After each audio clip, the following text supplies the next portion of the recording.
Right, old school NBA fans, self-researched NBA facts. I got another video for you. As usual, thanks to anybody who watches my videos, subscribes to my channel. I really appreciate it. You guys' love back to me has been great. It really has been incredible. I'm glad that you guys enjoy the content. I take a long time to put some of this together. It may not seem like it, but some of this stuff takes hours to put together. And some of you guys know that and realize that, and you share your appreciation for me about doing this. And again, all I can say is thank you, and I'm glad that people are getting something out of this, because that was the intention all along. I just want people to be informed with the facts. When you deal with these player comparisons, because it's gotten way out of whack. People have these skewed opinions and wild takes. And I try to give consistent formats that's even for everybody. Not something that just favors a certain player or whatever. But now, when I was doing this one here, similar to the one I did yesterday about when your team won 50 games, how did you do against other teams that won 50 games? Again, I didn't know where it was going to go. I didn't know George Mikan of all people was going to be the best one, 8 out of 8. He did get upset once by a team with under 50 wins, but he beat when his team won 50 games. He won all 8 of his series against other teams that won 50 games. That was really good. And Russell won all his except for the 67 against the 76ers. I didn't count the 58 finals because he only played half the series. In this video, it's similar to the one yesterday, but a little bit different. I'm going my top 25 ranking. How did these players do when they didn't have one of those upper echelon teams? Typically if you win 50 games, you're going to be a top 4 seed, unless the conference is really weak, and that was the case at times. But how did you do? Did you just automatically get beat? Most of the players, of course, you're going to lose more than you're going to win, because you're playing against superior teams when your team isn't so great. But some of these guys might surprise you. They did me. I was like, wow, I didn't know that. But so Nikola Jokic, we'll start out with that, number 25. He won less than 50 games when he made the playoffs. He didn't make the playoffs his first 3 years. 2022, he was 48-34. He lost to Golden State, and that was his only time he didn't win 50 games while making the playoffs. And so he was 0 for 1. There was no Jamal Murray in that series. But here's my little bit of caveat on that. Don't tell me Jamal Murray is not a very good player, that, he's not really that meaningful in the grand scheme of things, and then bring it up when he's not there, like in the 22 series I've heard people do. Don't have it both ways. Either he was important to the team or he wasn't. One or the other. Either Jokic carried the team, including Murray, or he needed Murray there to actually get over the hump. It can't be both. It's one or the other. Let's just stay consistent. Now, I'm in the camp that he needed Murray. I mean, I've seen some stats where they're like a 500 team when one of the two is out, but when they're together, they're a great team. So for me, Jokic needs Jamal Murray. So anyway, he was 0 for 1. Giannis Antetokounmpo, his only time he won less than 50 games and made the playoffs was in 2015. His team was 41-41, lost to Chicago. That was it, 0 for 1. Or no, I'm sorry. Also in 2017, he was 42-40, lost to Toronto. 2018, 44-38, lost to Boston. So he was 0 for 3 total on that one. I'm sorry, yeah. He was 0 for 3. Now, Elgin Baylor was interesting, because he had a bunch of years. I won't list them all, but he had a bunch of years where he won less than 50 games.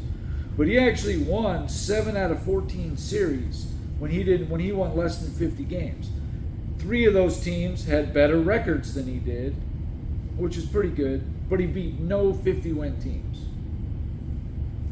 David Robinson, in 93, his team was 49-33. They beat Portland, who was 51-31.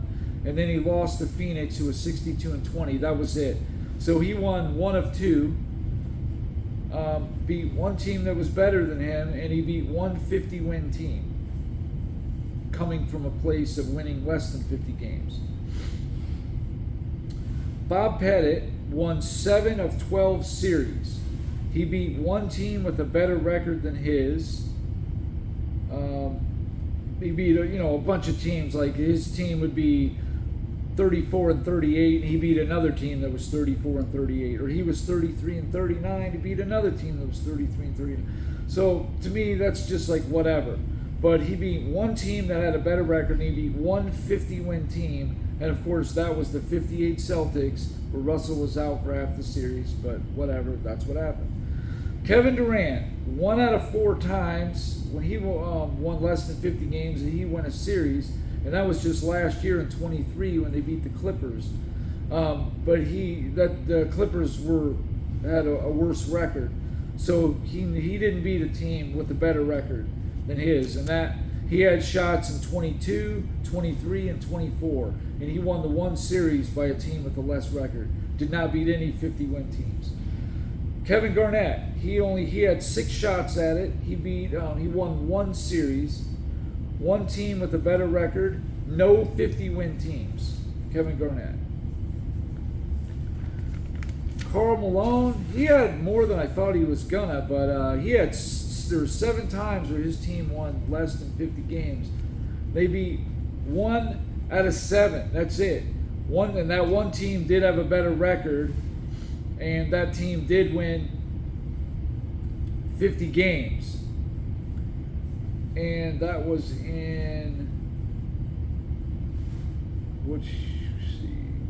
that was Portland in 1988. They were 53-29.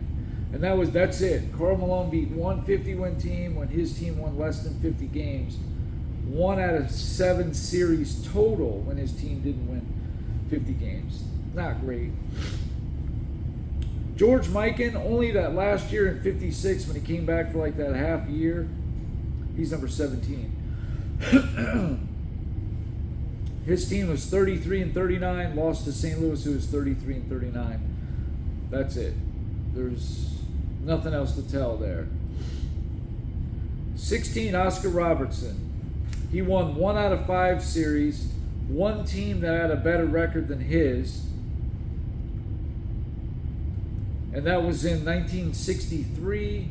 His team was 42-38. They beat Syracuse, who was 48-32. So he did beat one team with a better record, but no 50-win teams.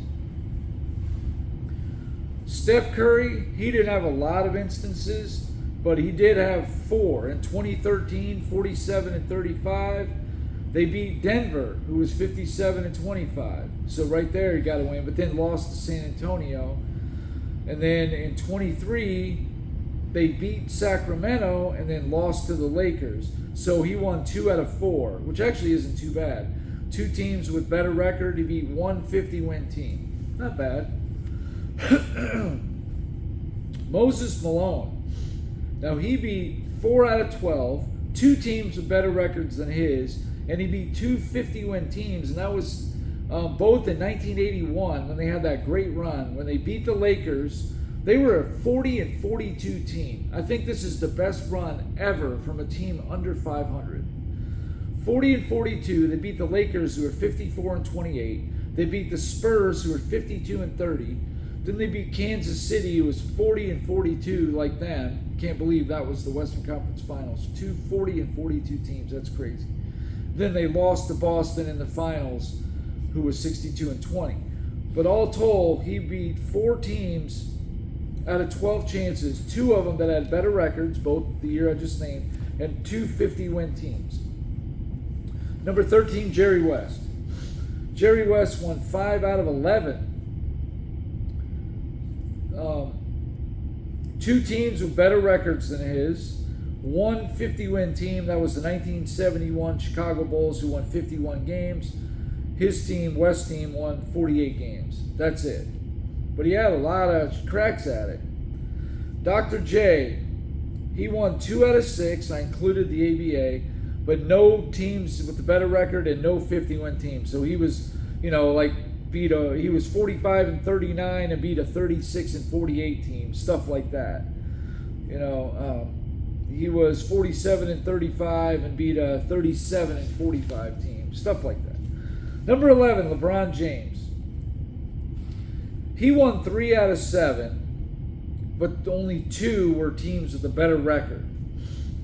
One of those was in 20. Well, actually, both of them were in 23, where they beat Memphis, who was 51-31, and Golden State, who was 44-38. His team was 43-39. Pretty marginal, but 2 teams with technically better records, one 50-win team.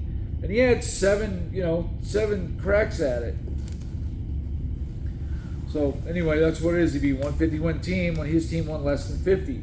And that happened in 2008, 2021, 2023, 2024. So it isn't something that happened once or twice. It was, a few times.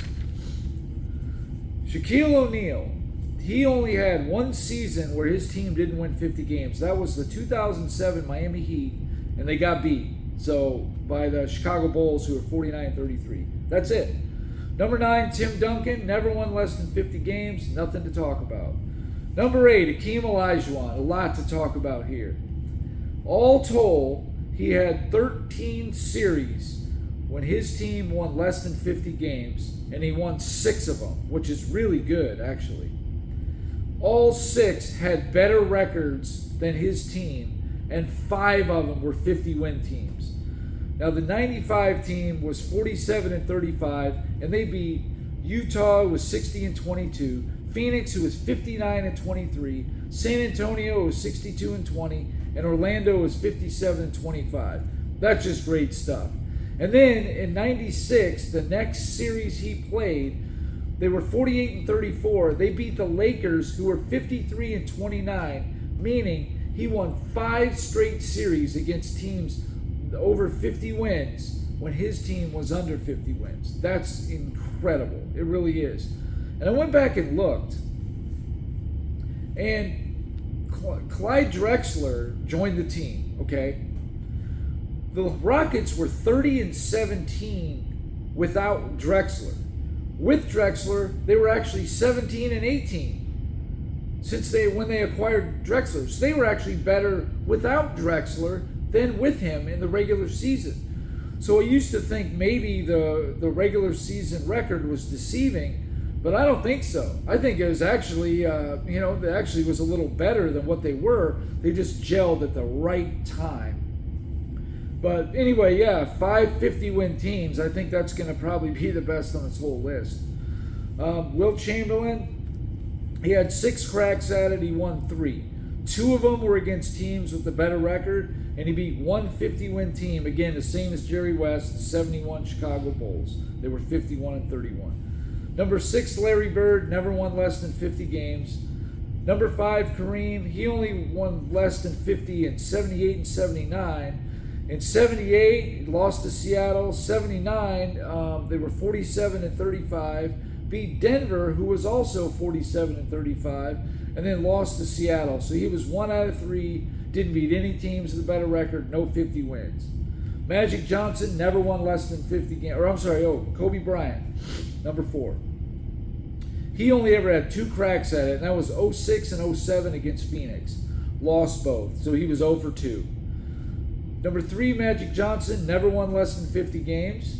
And Bill Russell never won less than 50 games except for his last season in 1969. Another one of those great runs like Olajuwon's 95 year.